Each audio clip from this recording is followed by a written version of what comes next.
강아지 데리고 산책하는 분들, 걷기 운동하고 하는 분들 꽤 보거든요. 그런데 없더라고요. 그래서 이렇게 더운 날씨에네 보통 보면 경고 문자도 오지 않습니까? 날이 뜨거우니까 일사병 쓰러질 수 있으니까 외출 금지, 외출하지 마시라는 안내 문자도 오는데요. 아니나 다를까 사람들이 없더라고요.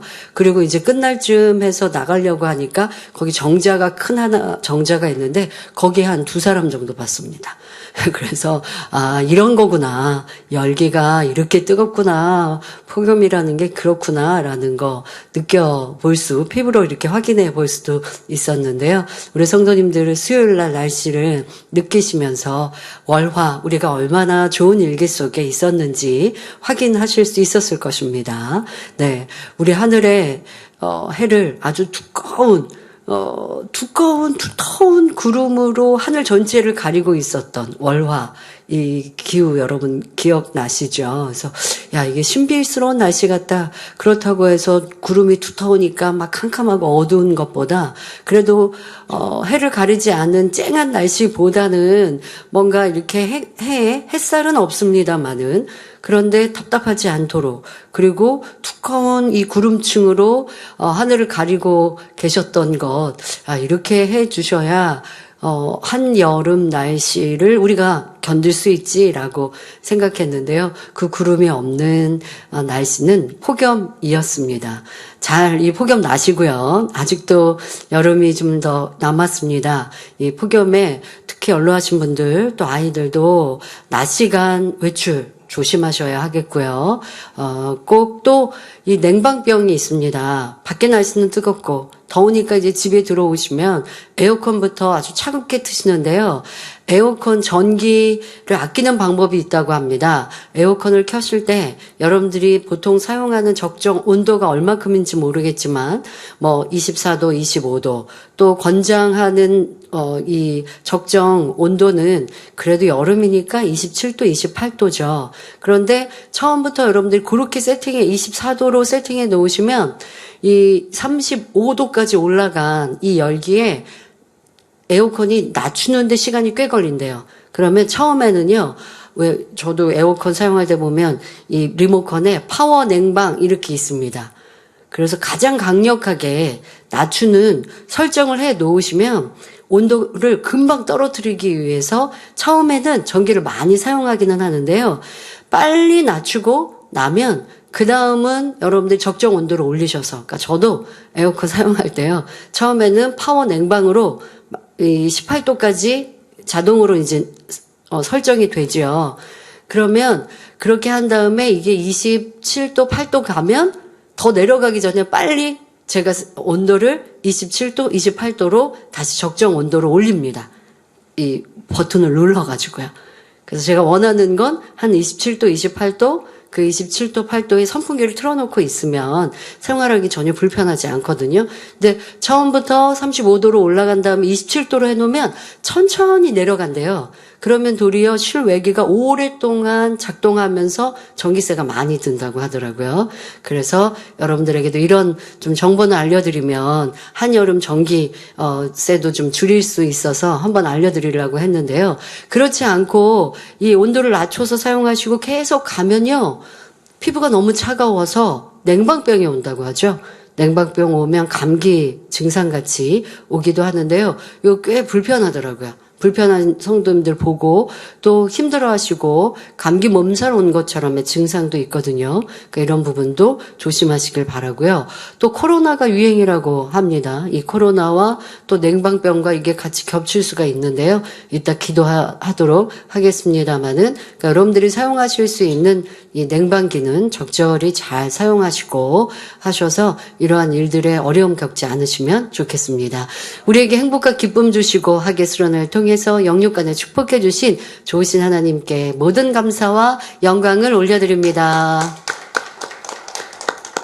수련의 행복한 소식은 만민 매거진을 통해서 또 여러분들 확인하시고 같이 함께 은혜 나누시면 되겠고요.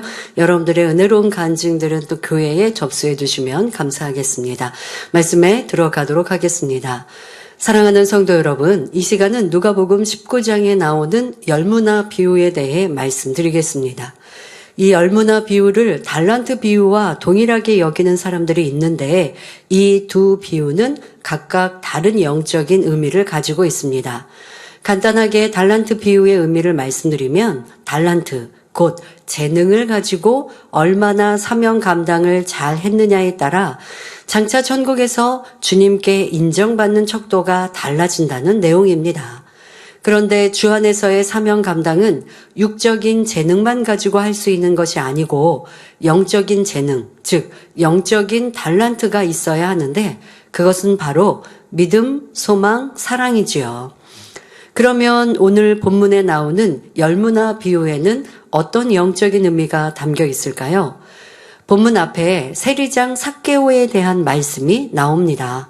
그러면서 누가복음 19장 10절에 인자에 온 것은 잃어버린 자를 찾아 구원하려 함이니라 말씀하시지요.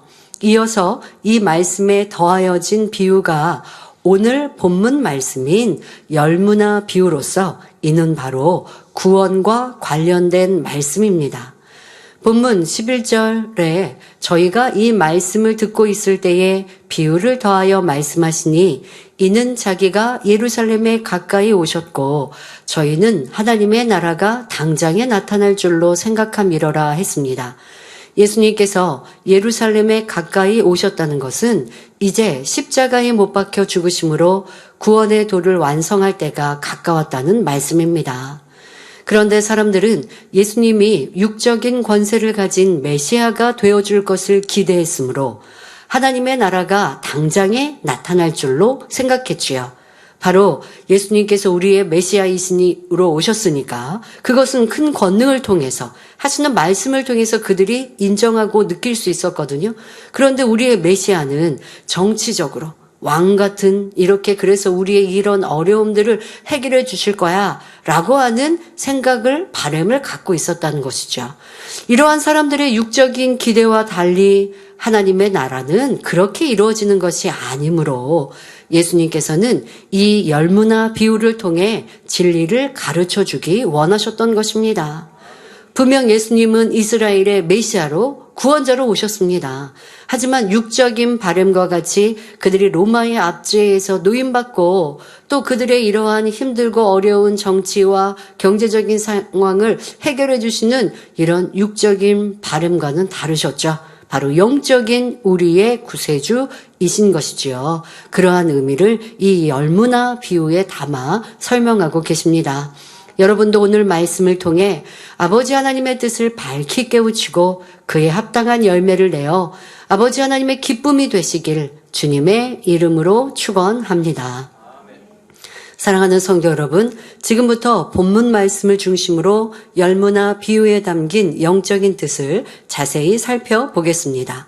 먼저 본문 12절 13절에 가라사대 어떤 귀인이 왕위를 받아가지고 오려고 먼 나라로 갈 때에 그 종 열을 불러 은 열무나를 주며 이르되 내가 돌아오기까지 장사하라 하니라 했습니다. 여기서 귀인, 곧 귀한 사람이란 바로 예수님 자신을 비유한 말씀입니다. 우리 예수님은 육신을 입고 이 땅에 오셨지만 근본 하나님의 본체시요 하나님의 아들이시기에 이 세상의 어떤 권세자나 부한 사람들보다 가장 귀한 분이시지요. 그리고 귀인에 비유한 또 다른 이유는 당시 예수님은 십자가를 지시지 않아 아직 구세주가 되지 않으셨기 때문에, 즉 아직 왕위를 받지 않으셨기 때문입니다. 다음으로 문화는 무엇을 비유할까요? 문화는 은을 계수하는 단위인데 예수님께서는 성령을 문화에 비유하셨습니다. 귀인이 먼 나라로 갈 때 종들에게 문화를 나눠준 것처럼 주님께서 부활하시고 승천하신 후 얼마 지나지 않아 성령이 오셨습니다. 요한복음 15장 26절에 예수님께서는 내가 아버지께로서 너희에게 보낼 보혜사 곧 아버지께로서 나오시는 진리의 성령이 오실 때에 그가 나를 증거하실 것이요 말씀하신 대로입니다. 열 문화를 10종에게 나눠줬기에 한 사람이 한 문화씩 똑같이 받은 것처럼 우리 믿는 사람들은 동일하게 한 성령을 받습니다. 이것이 달란트 비유와 다른 점이지요. 달란트는 영적으로 믿음, 소망, 사랑이기 때문에 사람에 따라 어떤 사람은 2달란트, 어떤 사람은 5달란트를 받을 수도 있습니다. 그러나 문화는 성령을 의미하기 때문에 모든 사람이 동일하게 한 문화씩만 받는 것입니다. 이렇게 은 한 문화씩을 나누어 준 귀인은 왕위를 받아가지고 오려고 먼 나라로 갔다고 했습니다. 먼 나라란 바로 아버지 하나님이 계신 천국이지요.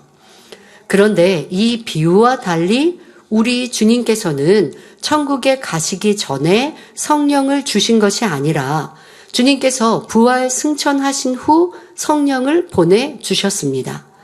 이처럼 비유와 실제 순서가 조금 바뀐 것도 영적인 의미가 담겨 있지요. 예수님께서 장사 지낸 지 사흘 만에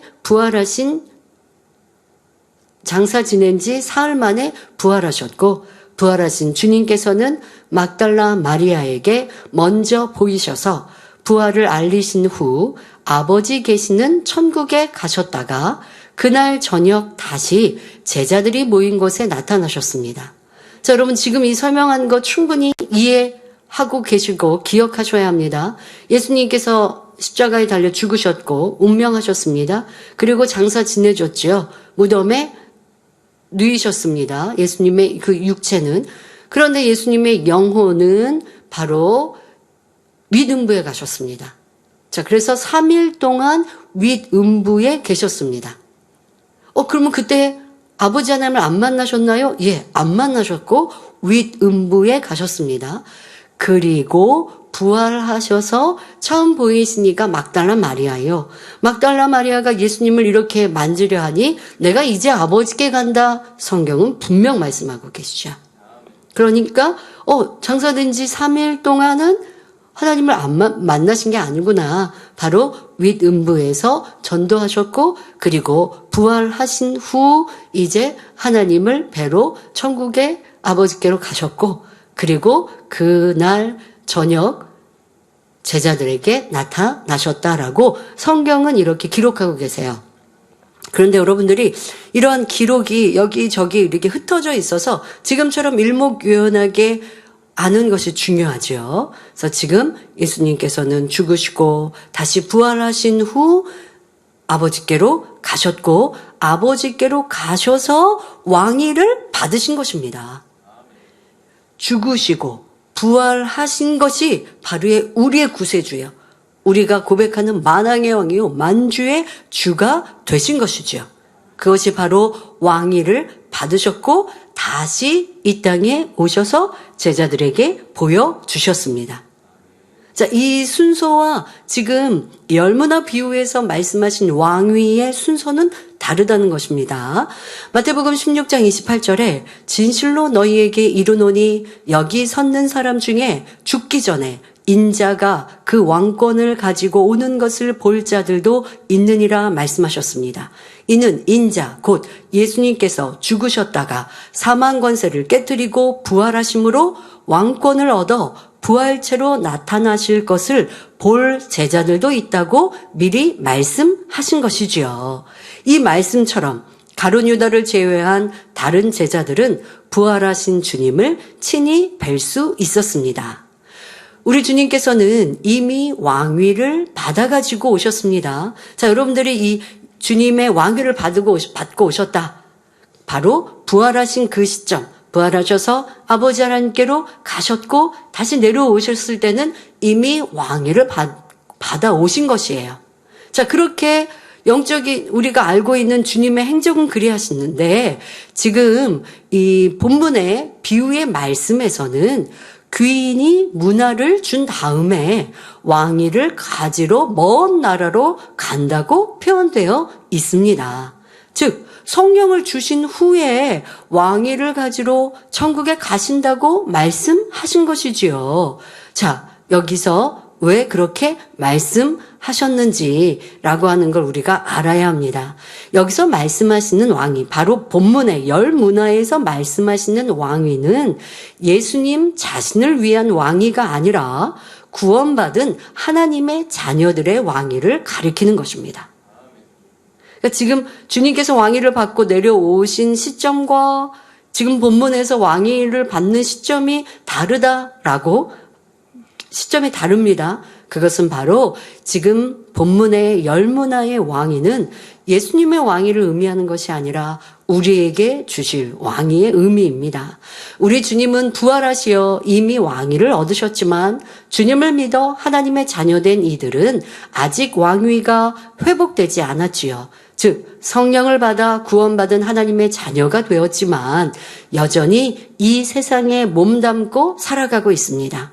원수마귀 사단이 주관하는 이 세상에서 인간 경작을 받으며 하나님의 형상으로 회복되어 가고 있는 것입니다. 그러면 언제 우리는 온전히 회복될 수 있을까요? 바로 우리 주님이 공중 강림하실 때입니다.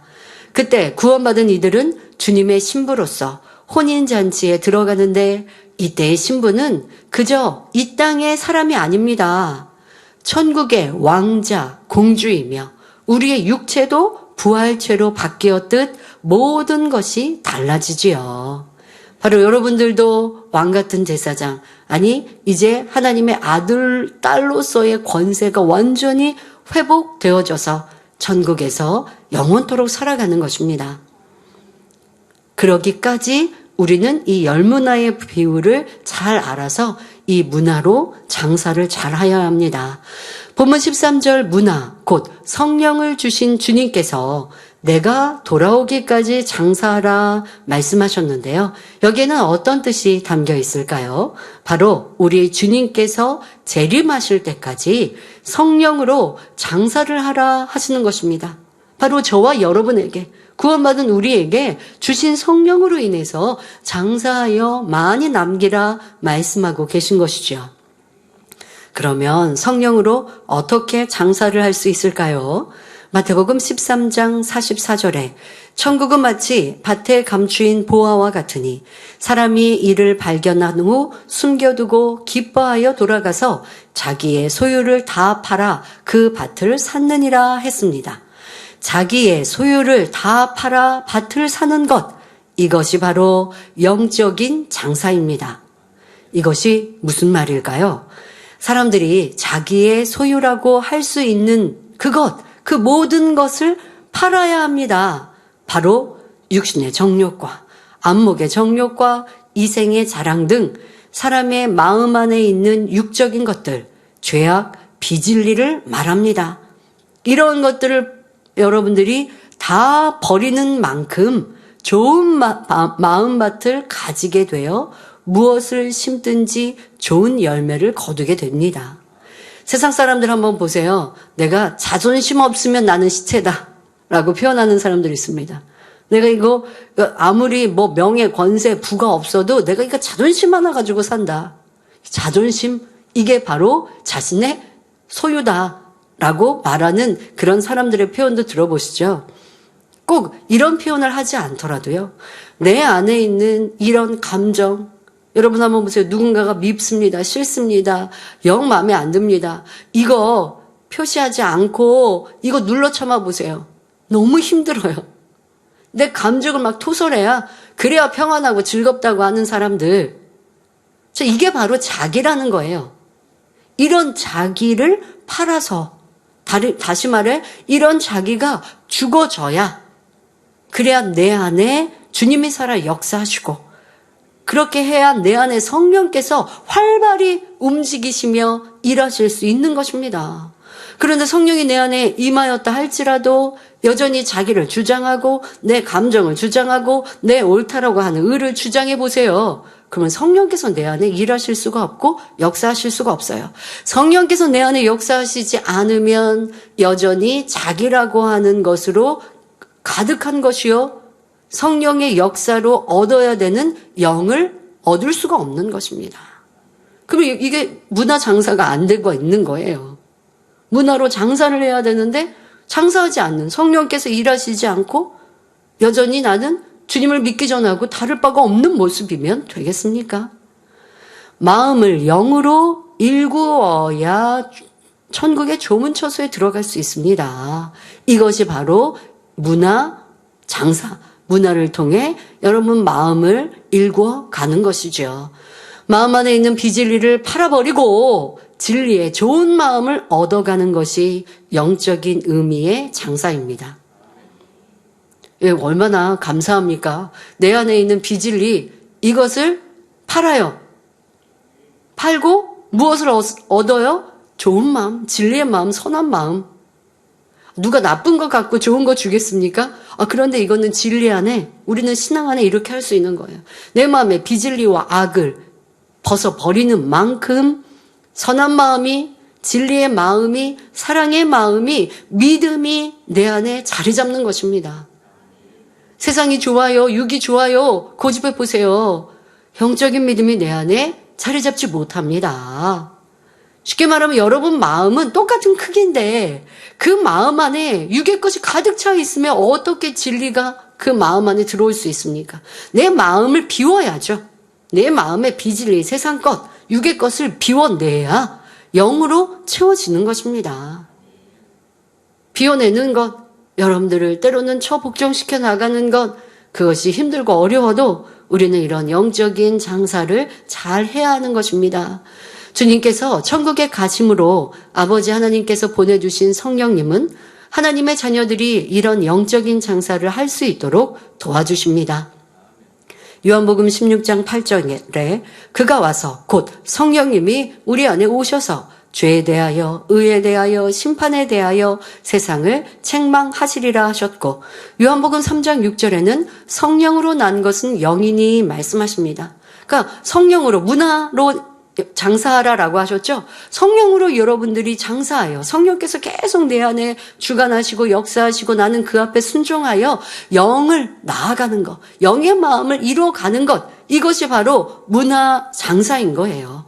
로마서 8장 26절에도 이와 같이 성령도 우리 연약함을 도우시나니 우리가 마땅히 빌 바를 알지 못하나 오직 성령이 말할 수 없는 탄식으로 우리를 위하여 친히 간구하시느니라 하셨습니다.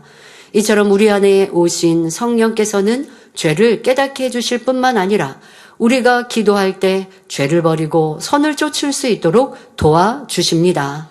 그러므로 문화, 곧 성령으로 장사한다는 뜻은 성령의 도우심으로 마음 안의 죄성과 악을 벗어내고 마음을 진리로 일궈 아버지 하나님의 형상을 회복해 나가는 것입니다.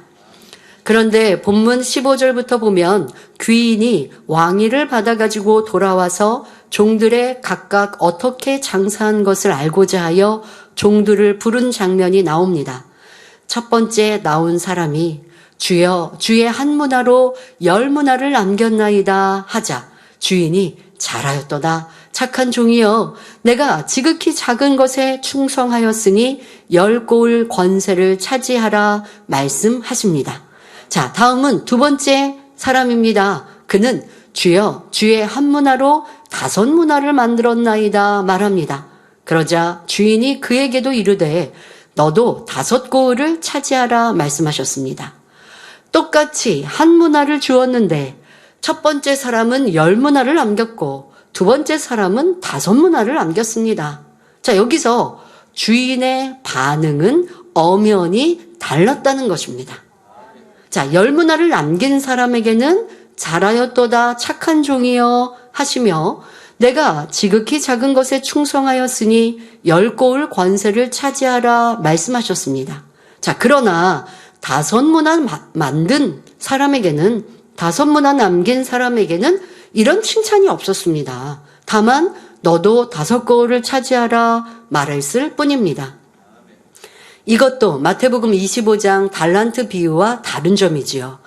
5달란트를 가지고 5달란트 남긴 사람이나 2달란트를 가지고 2달란트를 더 남긴 사람이나 동일하게 잘하였도다 착하고 충성된 종아 내가 작은 일에 충성하였음에 내가 많은 것으로 내게 맡기리니 내 주인의 즐거움에 참여할지어다 라고 칭찬하셨습니다.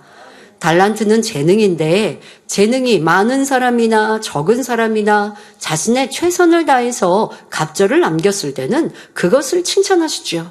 여러분 사명 감당하실 때 그러니까 남의 사명에 부러워하지 마시고 내 사명이 크든 작든 좋아 보이든 그렇지 않든, 좋아 보이고 그렇지 않다 이렇게 생각하시는 것 자체를 고치셔야 된다고요.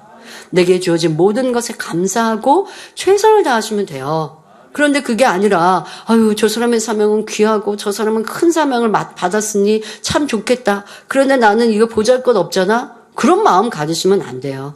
각자에 맞춰서 주신 사명을 소중히 여기고 최선을 다해 갑절을 남기시면 큰 사명을 맡아서 갑절을 남기니나 내가 할 수 있는 능력껏 최선을 다하여 감당하면 갑절을 남긴 것에 동일하게 칭찬을 해주시더라는 것이죠.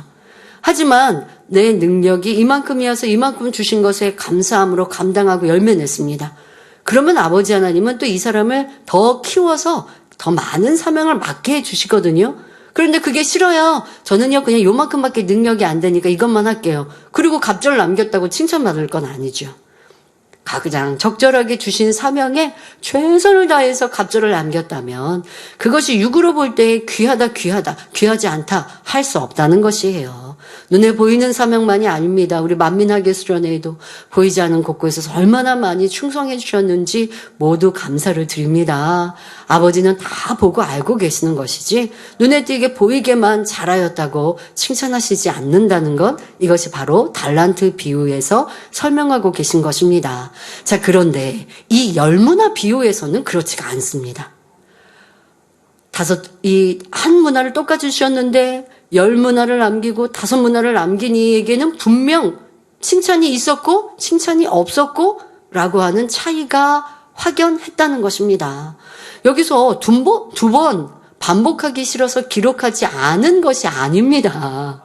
아유, 10문화 남긴 이에게는 칭찬을 기록하셨고 5문화 남긴 이에게는 기록을 안 하셨는데 이거는 반복될까봐 줄이셨나봐 이렇게 생각하시면 안 됩니다. 분명히 영적인 뜻이 담겨 있는 것입니다. 그러면 한 문화로 10문화를 남긴 것과 5문화를 남긴 것은 어떻게 다른 것일까요? 먼저 한 문화로 장사하여 10문화를 남긴 사람은 성령을 받아서 열심히 하나님 말씀 안의 삶으로 육체의 일, 육신의 일을 다 벗어버리고 온전히 성결된 자리에 들어간 사람을 가리킵니다. 그러므로 10문화 남긴 사람을 주님께서 기뻐하시고 칭찬하신 것이지요. 그리고 이 10문화 남긴 사람에게는 주님께서는 10고을 권세를 차지하라 하셨습니다. 10고을이라고 하면 땅의 지경을, 땅의 분포, 땅의 넓이를 말하는 것인데 10문화 남긴 사람, 즉 온전히 성결된 사람이 차지하는 천국의 땅은 어디일까요? 바로 3000층을 가리킵니다. 온전히 성결된 사람은 일단 3000층에 들어갈 수 있고 더 나아가 온 집에 충성한 사람은 3000층 안에 새 예루살렘에 들어가는 것이죠. 그러면 한 문화로 5문화를 만든 사람에게 주어진 5고을은 어디일까요? 5문화를 만들었다고 하는 것은 온전히 성결된 사람의 절반밖에 되지 않습니다. 비진리를 버리고 진리로 채우는 장사를 열심히 한다고는 했지만 10문화 남긴 사람의 절반밖에 노력하지 않은 것이죠. 그러니 행한대로 갚아주시는 공의에 따라 5고을이 주어지는데 이 5고을이란 바로 2000층을 가리킵니다. 이 사람은 그래도 50% 이상은 하나님의 말씀대로 행하는 것이니 행할 수 있는 믿음의 단계, 바로 믿음의 3단계요 2000층에 갈 수 있는 것이죠. 자, 그러면 여기서 우리가 생각해 볼 것은 2000층에 들어가도 주님의, 하나님의 칭찬을 받지 못하는구나, 기쁨이 되지 않구나 라는 것도 깨달으셔야 합니다. 3000층, 못해도 3000층 이상 성결되어야 주님의 칭찬을 받을 수 있는 것입니다. 더 나아가 온 영을 이루어 온 집에 충성하여 아버지 형상을 닮아 새 예루살렘에 들어가면 바로 기쁨이 되어드리는 것이죠. 우리는 이러한 목표로 달려가야 하겠습니다. 자, 그런데 본문 20절에 또 한 사람이 와서 가로되 주여 보소서, 주의 한 문화가 여기 있나이다. 내가 수건으로 싸두었나이다 했습니다. 이 한 문화를 수건으로 싸두었다는 것은 오늘날 같으면 그냥 지갑에 넣어두었다는 말이지요. 아예 장사할 생각도 하지 않고 그대로 가지고만 있었던 것입니다. 이어지는 21절, 이에 대해 변명하기를 이는 당신이 엄한 사람인 것을 내가 무서워함이라.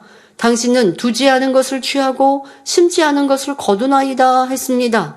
이는 심은 대로 거두리라는 영계의 법에도 위배되는 말이거니와 주님께서는 이러한 변명을 악한 사람의 말이라고 하십니다. 바로 자기가 열심히 일하지 않고 장사해서 얻은 것이 없으면서 왜 주인을 이상한 사람으로 만듭니까? 자, 이런 변명, 이것을 악하다 하십니다. 바로 22절에 주인이 이르되 악한 종아, 내가 내 말로 너를 판단하노니 너는 내가 두지 않은 것을 취하고 심지 않은 것을 거두는 엄한 사람인 줄을 알았느냐 하십니다. 성령을 받았으되 죄를 쌓아 버리지 않고 육체의 일, 육신의 일을 여전히 행하는 사람은 악한 사람인 것입니다. 그런데 마태복음 25장 달란트 비유에서 한 달란트를 가지고만 있었던 사람에게는 악하고 게으른 종이라 하여 게으르다라는 말이 덧붙였지요. 달란트를 가지고 있으면서도 게으른 사람들은 사명 감당하지 않기 때문입니다. 그런데 문화를 가지고만 있었던 것은 성령께서 죄를 깨닫게 해주셔도 버리지 않고 여전히 육체의 일을 행하는 사람이니 게으르기보다는 마음이 악한 것이지요. 이러한 사람들은 아버지 하나님과 사랑의 주님에 대해서도 오해합니다. 하나님을 무서운 하나님, 징계하시는 하나님으로 알고 어떤 환난이 오면 하나님이 치셨다고 말하지요. 자신이 진리대로 빛 가운데로 살지 않아서 어려움을 만나놓고 하나님을 탓하더라는 것입니다. 죄인들을 구원하시기 위해 독생자 아들을 철저히 희생시키시는 놀라운 사랑을 베풀어 주신 아버지 하나님을 오해해서는 안 됩니다. 그런데 악한 사람들은 죄를 버리고 성결되려고는 하지 않고 오히려 악만 더 쌓아갑니다. 이것이 바로 한 문화를 받았을 때 장사하지 않고 악한 말을 하는 사람의 모습이지요. 이러한 사람에게 주님께서는 본문 23장 3절 24절에 그러면 어찌하여 내 은을 은행에 두지 아니하였느냐? 그리하였으면 내가 와서 그 별리까지 찾았으리라 하고 곁에 섰는 자들에게 이르되 그 한 문화를 빼앗아 10문화 있는 자에게 주라 말씀했습니다. 그러자 25절에 저희가 가로되 주여 저에게 이미 10문화가 있나이다 했지요.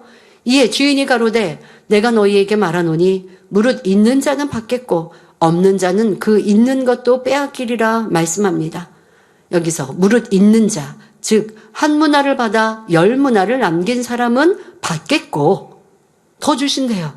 없는 자, 곧 한 문화를 받았으나 장사하지 않은 사람은 그 있는 것도 빼앗기리라 말씀하십니다. 자, 이 말씀의 의미는 무엇일까요?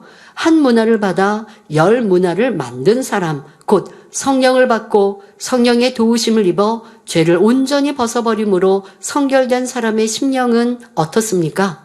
아버지 하나님을 향한 사랑의 마음으로 가득하고 하나님의 나라를 위한 열정적인 충성이 있습니다. 그동안도 성령으로 장사를 잘하여 성결을 이루었지만 여기서 그치지 않고 더욱 성령의 충만함을 입어 하나님 나라의 일들을 감당하기 위해 온전히 헌신하는 사람이 되는 것입니다. 어찌하면 주님의 기쁨이 될까? 어찌하면 하나님 나라를 더 크게 이룰까? 어찌하면 아버지께 영광 돌릴까? 이처럼 더욱 열심을 내어 달려가지요. 이제 성결됐으니까, 영을 이루었으니까, 온영을 이루었으니까 쉬자 하지 않고 내가 이렇게 변화될 수 있음에, 아니 또 변화되면 그 안에 성령께서 기뻐하시니 그냥 가만히 있을 수가 없어요. 그 열심히 더 하나님의 영광을 위해 살지요. 그러니 10문화를 남겼어도 한 문화를 더 주어 더 많이 남기게 하시는 것입니다. 그러나 악한 사람은 그렇지 않습니다. 죄를 지적하는 하나님의 말씀을 들어도 회개하려 하지 않지요. 오히려 설교를 듣다가 찔림이 되면 마음에 반발이 일어납니다. 또 나를 두고 하는 말씀이구나 판단하고 불편한 마음을 가지는 것입니다. 이렇게 성령을 받았다 할지라도 자기 악함 속에서 성령의 소욕을 쫓지 않고 육체의 소욕만을 쫓아 나간다면 그 사람에게서는 성령이 소멸될 수 있습니다.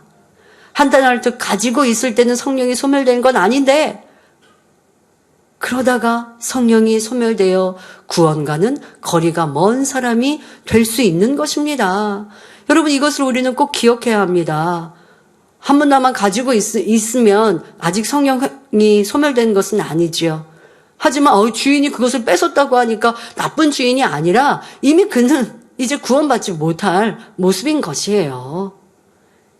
이것을 알아야 합니다. 왜 그렇다고요? 장사하지 않으니까, 가지고만 있으니까.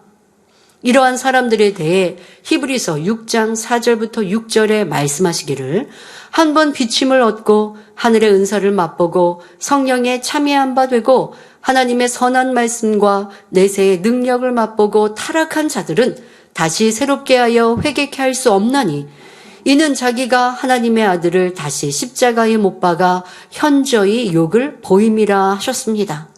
또한 본문 27절에 그리고 나의 왕됨을 원치 아니하던 저 원수들을 이리로 끌어다가 내 앞에서 죽이라 말씀합니다. 앞서 본문 14절에 우리는 이 사람이 우리의 왕됨을 원치 아니하노이다 라고 말한 사람들이 있었지요. 바로 우리 예수님이 구세주가 되시는 것을 원치 않은 사람들을 말하는데 이러한 사람들은 예수님 당시에도 있었고 오늘날도 있습니다. 이러한 사람들은 결국 죽임을 당하게 되는데 바로 영적인 사망의 형벌을 받아 지옥에서 영원토록 고통당하게 되는 것입니다. 그럼 주님의 왕되심을 원치 않는 사람은 구원받지 않는 사람들, 주님을 인정하지 않는 사람들만 두고 말씀하시는 것일까요? 한 문화를 가지고만 있는 사람, 바로 마음에 할례를 하지 않고 여전히 죄악 가운데 사는 사람도 진정 주님이 만왕의 왕이시고 만주의 주가 되심을 믿는다 할 수 없는 사람들입니다. 진정 믿는다면 사랑의 주님 나를 위해 이렇게 십자가에 죽으셨는데 그 사랑을 보답하기 위해서도 더 이상 죄악 가운데 살지 않아야 하거든요.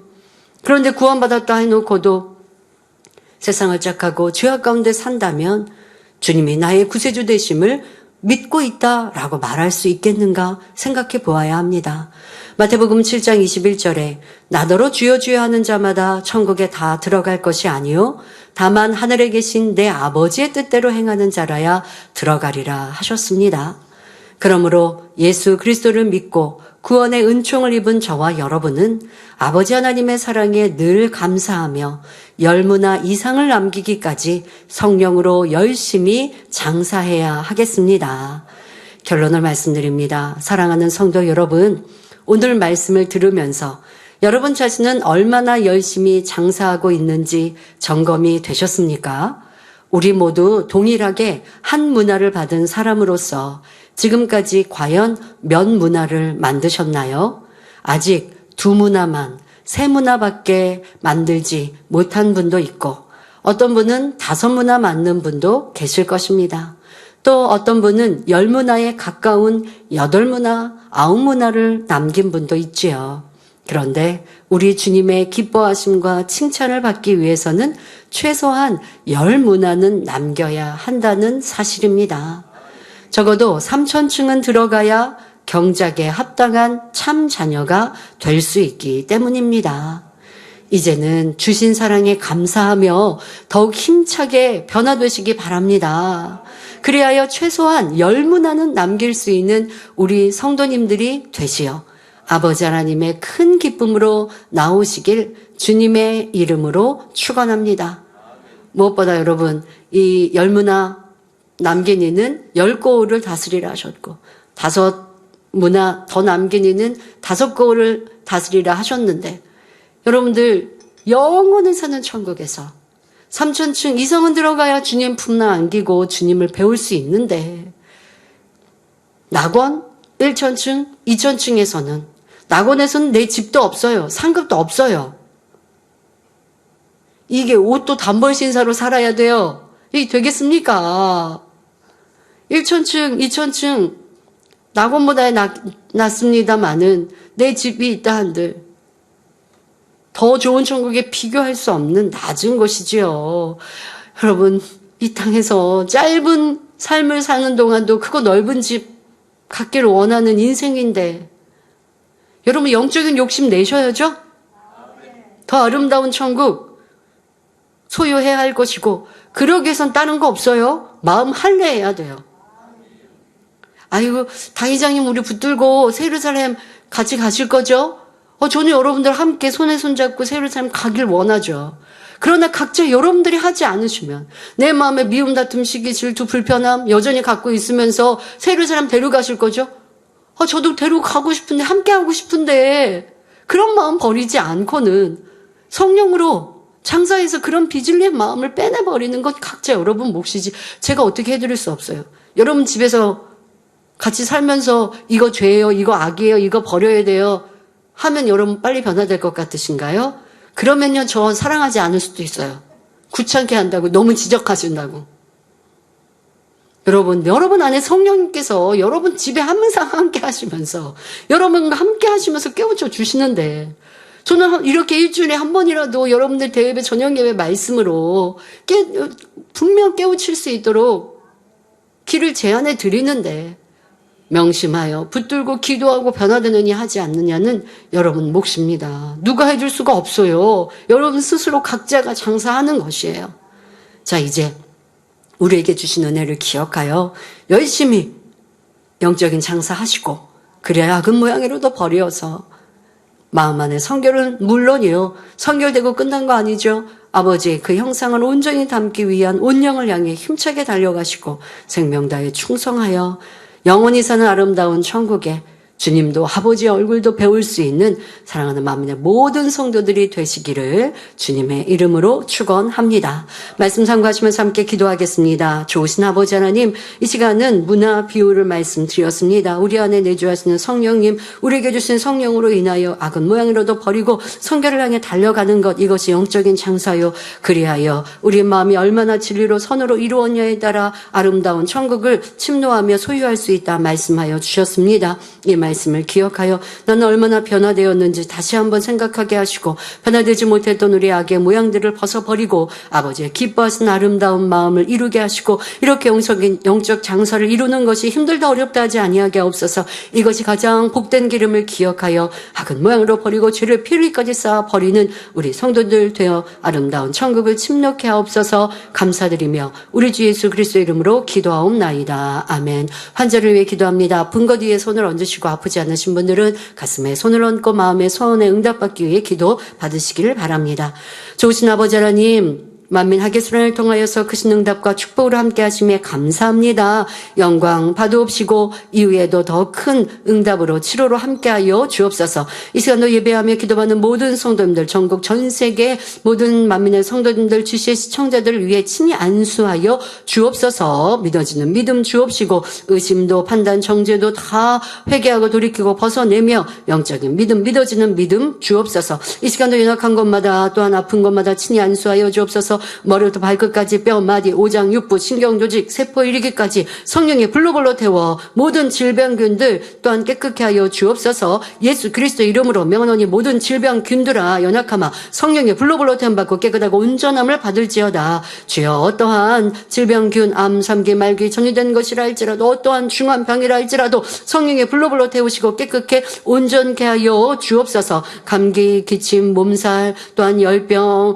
또한 두통 코로나로 인한 모든 질병들 성령의 불로불로 태워주옵소서. 예수 그리스도 이름으로 모든 전염성 질병균들아 성령의 불로불로 태움받고 깨끗하고 온전함을 받을지어다. 열도 다 떨어지게 하여 주옵시고 몸살도 깨끗게 하여 주옵시고 코로나 증상들도 깨끗게 하시며 온전케 하여 주옵소서. 또한 뼈마디 신경조직 세포일까지 강건함 주시고 양눈도 잘 보이는 눈 되게 하여 주옵시며 양귀도 잘 들리는 귀 되게 하시고 장애 입은 몸도 정상으로 온전함으로 걷고 뛰며 마음껏 영광 돌리게 하여 주옵소서. 아버지 하나님, 한 주간도 사랑하는 성도님들 가정, 일터, 사업터 지키시고 보호하셔서 사고 위험 없게 하여 주옵시며 어려움 당하지 않도록 성령의 불담으로 천사 주님의 불꽃 같은 눈동자로 지켜 보호하여 주옵소서. 아동제학교 또 우리 학생들도 지키시며 평안케 하여 주옵소서. 또한 세계 곳곳에서 해외에서 수련에 참석한 성도님들 또 평안히 출국해 하심에 감사합니다. 남은 분들도 또 행복하고 기쁜 일정들로 돌아가는 길도 평안케 하여 주옵소서. 감사드립니다. 영광 받으옵소서. 우리 주 예수 그리스도 이름으로 기도하옵나이다. 아멘. 만민 찬양 33장 기다림을 부르시면서 준비하신 헌금을 드리시겠습니다.